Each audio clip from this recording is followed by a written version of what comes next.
Okay, hi guys, we're back here today. Miss Whiteside and I are going to be going over a new concept in physics. We just finished learning how to calculate the speed, and we found out you need distance and time to get that information. We also learned in our last video how to determine speed from a distance time graph, okay, and how to interpret that. So this is kind of the next step in determining motion. Because one thing about speed is it doesn't tell you anything about how fast something's speeding up or how fast it's slowing down.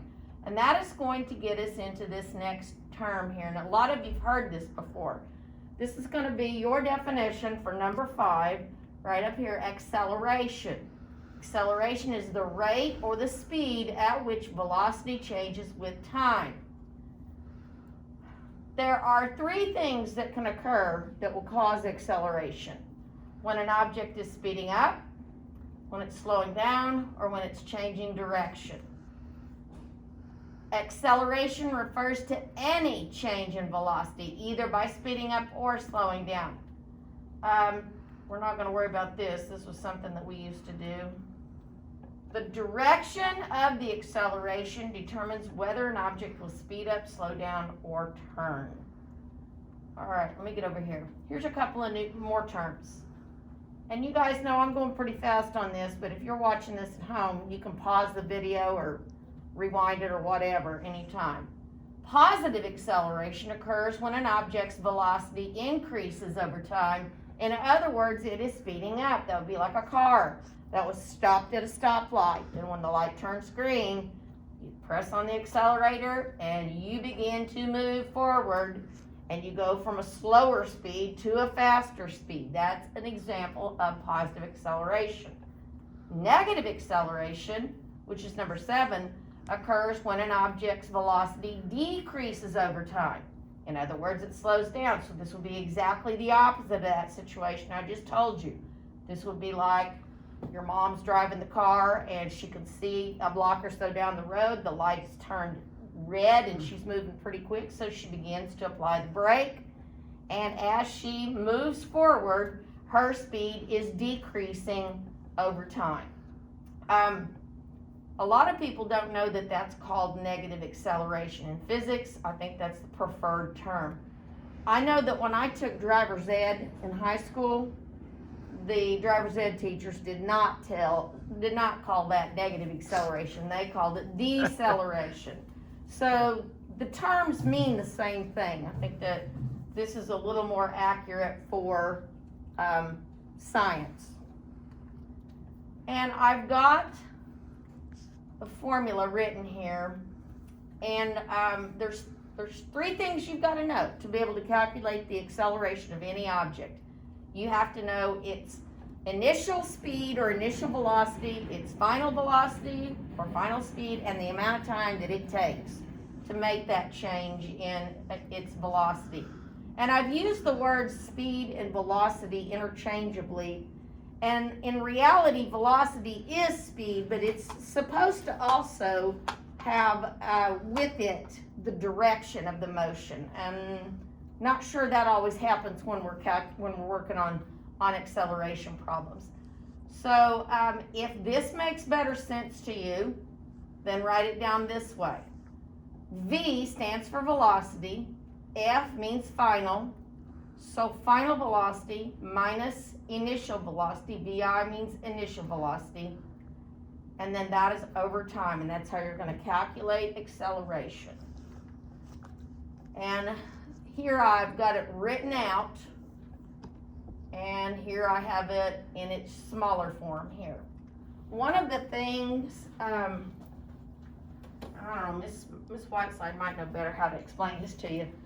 When we measure acceleration, there is actually, velocity is distance over time. So you actually have 2 time units in this measurement. And so when we measure, the units that we're going to use are going to have a distance, like maybe meters, and then they're going to have some sort of time element also, but it's going to be squared, okay? And I'm not a math teacher, so I wish I could explain it to you better, but I don't know how to do that. Okay? Meters per second per second. Yeah. And you'll see it that way, the way Ms. Whiteside just talked about it in some physics classes. But I think this is probably a shorter way of doing it. And that's the way I prefer to do it. That means meters per second or meters per second squared. Same thing, okay? Acceleration in the same direction as motion will cause an object to speed up.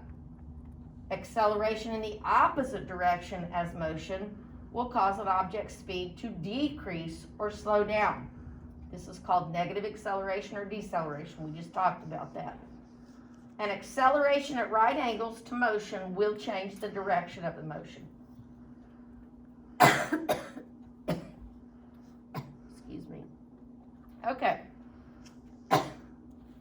I've got a couple of word problems because you guys, what's coming right after this little lecture, this little lesson right here, is that you're going to actually begin practicing calculating acceleration. And the best way to do this, to begin with at least, is by word problems. So let me read what I have for you. It says a skater increases her velocity from 2 meters per second to 10 meters per second in 3 seconds. What is the skater's acceleration? Here's where people make their biggest mistake when calculating acceleration. You always are supposed to start, the first value is the final velocity or the ending speed. And that just seems weird, doesn't it? Seems like the initial should go first. But if you don't do it, if you don't set it up this way, your answers are going to be wrong. So final velocity for this, the final velocity was this, 10 meters per second. That's how fast she went at the end of the 3 seconds. And the initial velocity was this, right here, 2 meters per second. So all I did is set this up and plug these numbers in this formula.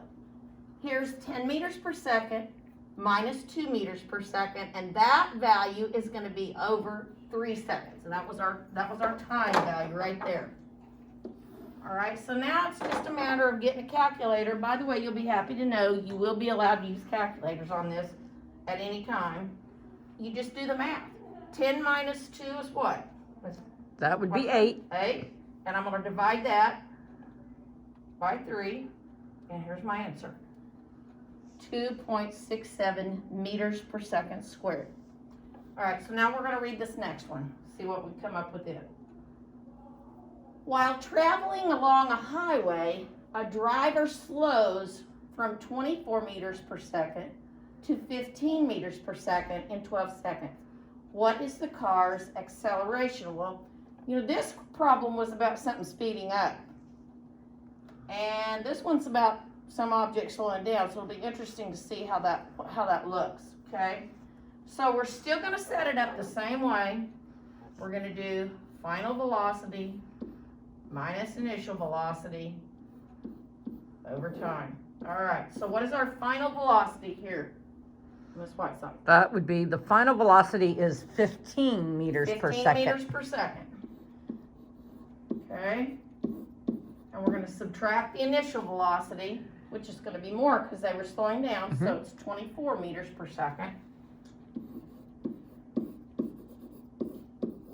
And the amount of time that it took them to make this change in velocity is 12 seconds. So you're going to do the order of operations. You're going to do what's up on the top first. So we're going to poke that in our calculators. 15 minus 24 equals what? -9. Minus 9 equals a minus 9 meters per second. And that's going to be divided by or over 12 seconds. And now I'm just going to hit the divide sign, poke in 12, and I get an interesting number. My answer is actually a negative 0.75 meters per second squared. Gosh, I've got too much stuff up here. Anytime you have a word problem that is telling you that an object is slowing down, you should end up with a negative number. And if you don't, then you've probably got these two numbers flip-flopped. And anytime you're doing calculating acceleration for something that's speeding up, you should not have a negative number, okay? So if we think of positive acceleration, it would be positive. Deceleration or negative acceleration will be negative. That is correct. And so that is just kind of showing you guys what acceleration is and how to calculate it. And you'll be getting an assignment now.